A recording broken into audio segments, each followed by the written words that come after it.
결혼하고 1년도 못 채우고 이혼한 여성입니다.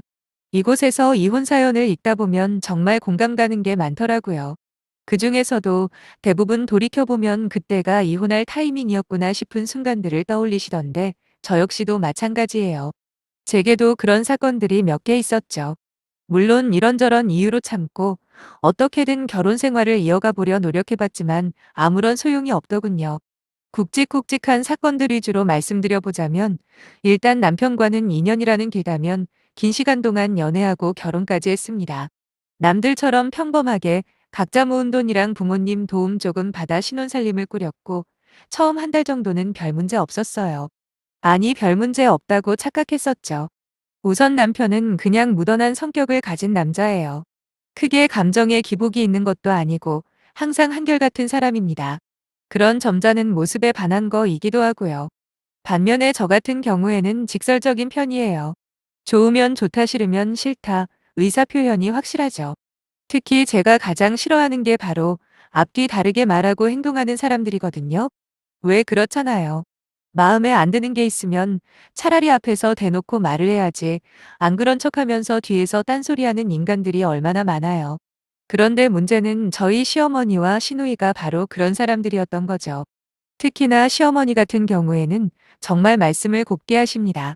거기에 제가 완전히 속아 넘어간 거죠.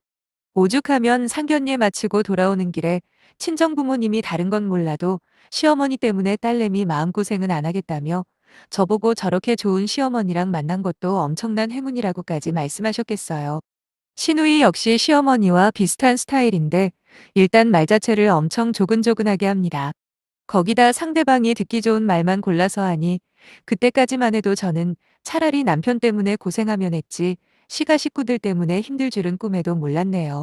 모든 건 제가 회사를 관두면서부터 시작된 듯해요. 물론 결혼 전에 이미 계획된 거고 양가 부모님께도 충분히 설명드리고 허락받은 후에 그만둔 거예요. 제가 어릴 때 교통사고를 당해서 왼쪽 무릎 관절이 안 좋거든요. 원래는 결혼 전에 수술을 받아야 했지만 조금이라도 빨리 결혼하자고 남편이 하도 보채서 그럼 결혼하고 수술하자고 뜻을 모았습니다. 게다가 당시 다니던 회사의 근무 조건이 열악한 상태라 몸조리 겸 쉬면서 이직 준비를 할 계획이었는데 제가 회사를 그만두고 집에서 쉬면서부터 시어머니와 신우에게 불만이 쌓이기 시작한 겁니다. 전 몰랐죠. 왜냐하면 남편이랑 한 번씩 찾아가면 얼굴 표정 하나 안 변하고 제 걱정을 많이 해주셨거든요. 무릎은 어떻냐? 원래 사람은 쉴 때 푹 쉬어줘야 에너지가 충전된다느니 저에 대한 불만은 하나도 없는 것처럼 말씀하십니다. 거기다 자기는 바라는 거 하나도 없다고. 그냥 니들만 안 싸우고 잘 살아주면 그게 가장 큰 선물이니까 바쁜데 자주 올 생각도 하지 말고 전화도 용건 있을 때만 해도 괜찮다고까지 하셨거든요. 그러면 저는 더 죄송한 마음이 들어 딱히 할 말이 없어도 한 번이라도 더 챙겨드리려 애를 썼습니다. 그런데 시간이 흐를수록 자꾸만 시어머니가 변하는 게 느껴지는 거예요. 물론 남편이 옆에 있을 때는 여전히 다정하고 한없이 마음 넓은 시어머니인 척 연기를 하셨지만 저와 따로 통화를 할 때면 조금씩 불만을 내비치더라고요. 처음엔 은근슬쩍 얼굴 못 본지 벌써 2주가 넘었는데 한 번 올 생각 없냐라거나 요즘에 남자들 외벌이하는 게 그렇게 힘들다던데 우리 아들 참 힘들겠다.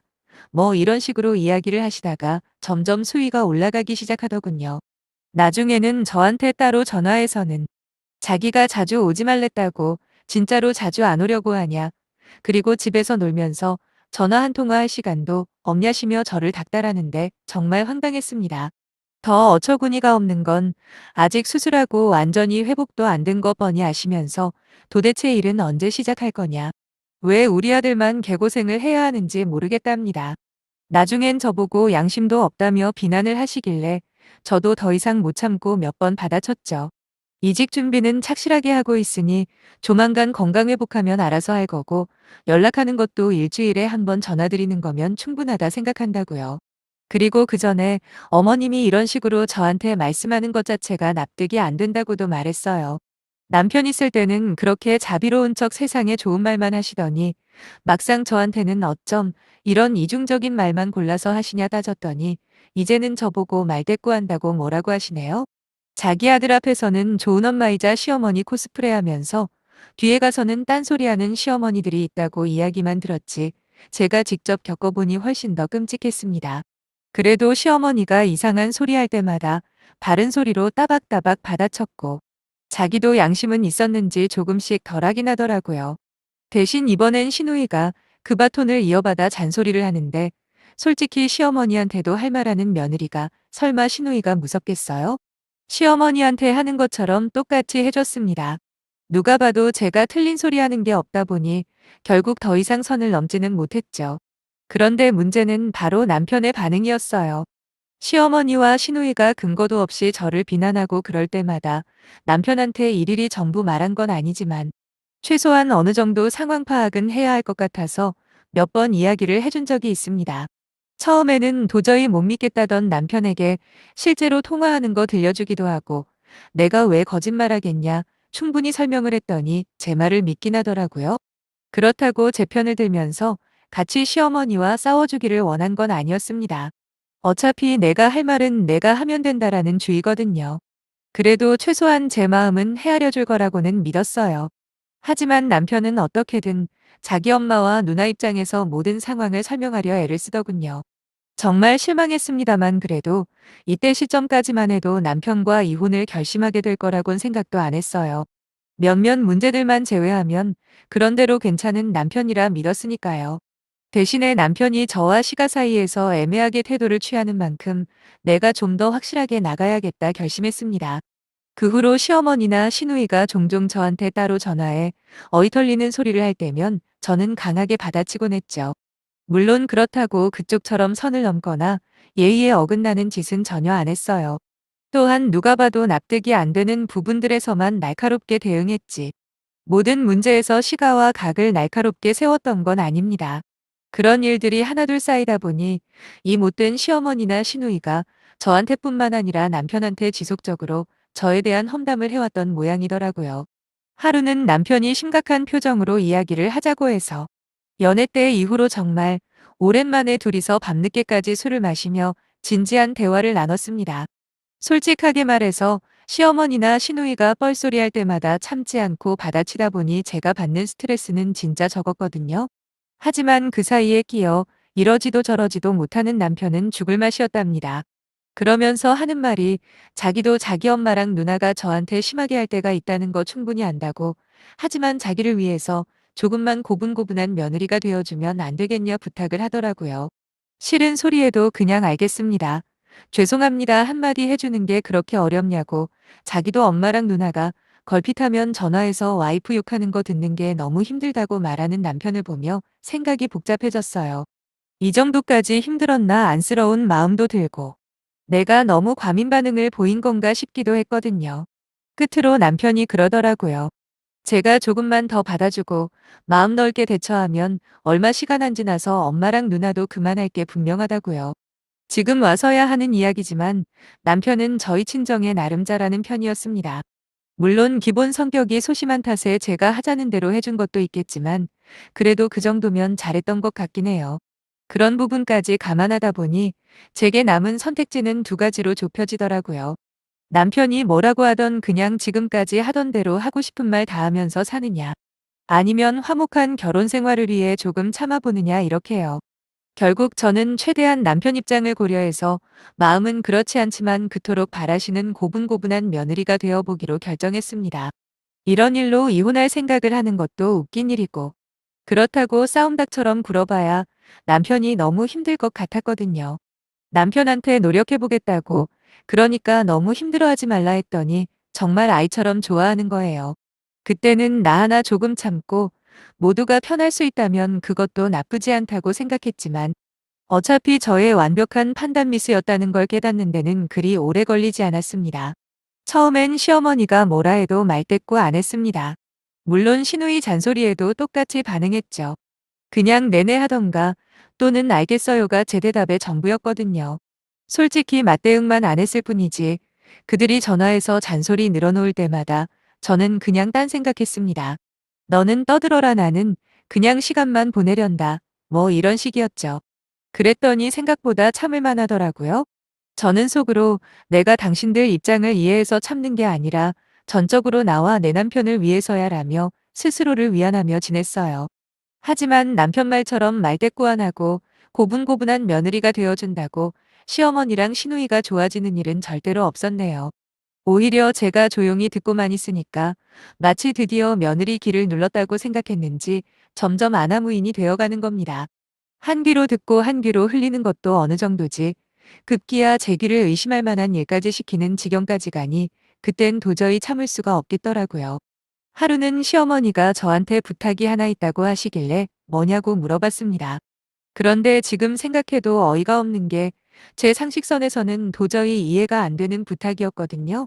그건 바로 시누이의 남편, 그러니까 심해부 수발을 좀 들어주라는 부탁이었습니다. 결혼하고 심해부라는 그분 얼굴 본 게 딱 두 번입니다. 제 결혼식 때 한 번, 그리고 시어머니 생신날 한 번요. 이 정도면 말만 친척이지 사실상 남이잖아요? 그런데 시어머니가 한다는 말이 시누이가 계단에서 미끄러졌다고 한 2주일 정도 병원에 입원을 해야 한답니다. 그동안 시누이가 집에 없으니 저보고 직접 찾아가서 밥도 챙겨주고 집안 청소도 좀 해주라는 거였죠. 아니, 시누이 남편을 제가 왜 챙겨야 하는 건가요? 막말로 집에서 쉰다는 이유로 내 남편 밥 챙겨주고 내 집안일 하는 것도 거의 혼자 하는 판에 미쳤다고 남의 남편까지 뒤치다꺼리 해야 하는 거냐고요. 더 황당한 건 그 다음 이어지는 시어머니의 말씀이셨어요. 시누이가 병원에서 그렇게 자기 남편 걱정을 한답니다. 심해부가 혼자서는 라면 하나 끓여 먹을 줄 모른다고. 자기 없으면 맨날 밖에서 사 먹거나 인스턴트 음식만 먹을 텐데 하면서 그렇게 한 걱정을 하더래요. 그러니까 저보고 가서 밥을 챙겨주라는데 그나마 선심 쓰듯이 속옷이나 양말 빨래는 시어머니가 이틀에 한 번씩 들러서 본인이 직접 하신다네요. 그것도 제 생각해서 그러는 거라며 생색까지 내시는데 진짜 시어머니가 치매라도 걸린 줄 알았네요. 아주 제가 참아주니까 어지간히도 만만하게 봤는지 말만 부탁이라고 하셨지 실제로는 명령에 가까운 말투였습니다. 잘 알아들었냐며 전화를 끊으려는 시어머니에게 저는 단호하게 싫어요. 얼굴도 기억 안 나는 신우 남편을 제가 왜 챙겨야 하는데요? 정 걱정되시면 어머님이 직접 가서 수발 드시던가요.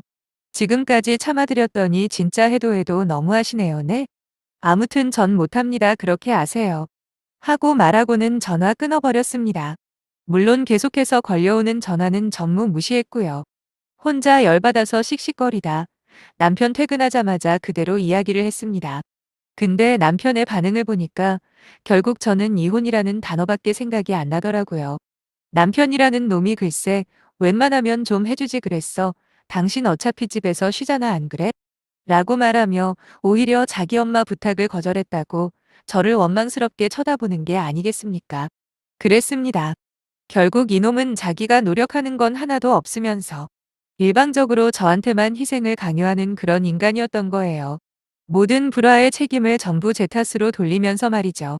놀랍게도 이혼을 결심하자마자 그렇게 화가 났던 기분이 순식간에 가라앉는 게 느껴지더군요. 지금까지 아둥바둥 어떻게든 살아보려고 노력했던 것들이 전부 부질없구나. 애초에 이 사람은 내 남편으로서 그 어떤 역할도 할 생각이 없는데 저 혼자만 바보짓 한 거였습니다. 남편에게 조용히 말했어요. 이혼하자고요.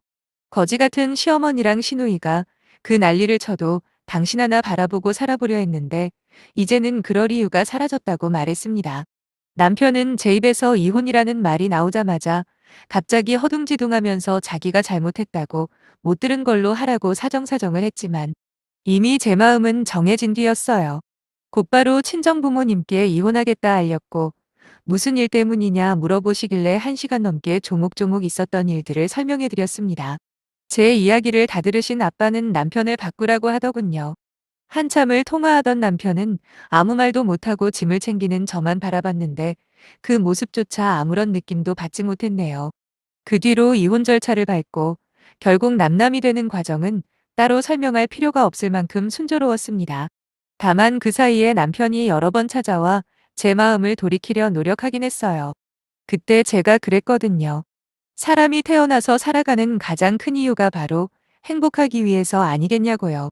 그런데 아무리 좋게 생각하려 해도 당신이랑 계속 살면서 얻게 될 행복 속에 나는 없는 것 같다. 그때 시어머니가 심해부 수발들라고 이야기했을 때 당신이 그게 무슨 소리냐며 화라도 한 번 내줬다면 솔직히 한 번 더 믿어봤겠지만 현실은 그게 아니더라.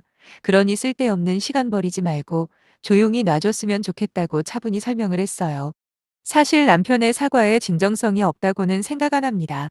하지만 아무리 진심으로 미안하다 말해도 어쩌겠어요. 제 맘이 이미 식어버린걸요. 이제 이혼한 지 반년이 다 돼가는데 어느 정도 안정은 찾은 것 같아 다행이라고 생각합니다. 그리고 앞으로 또 다른 인연이 올지 안 올지는 모르겠지만 제가 할 수 있는 최선을 다해 살아보려고요. 사연 읽어주셔서 정말 감사합니다. 안녕히 계세요.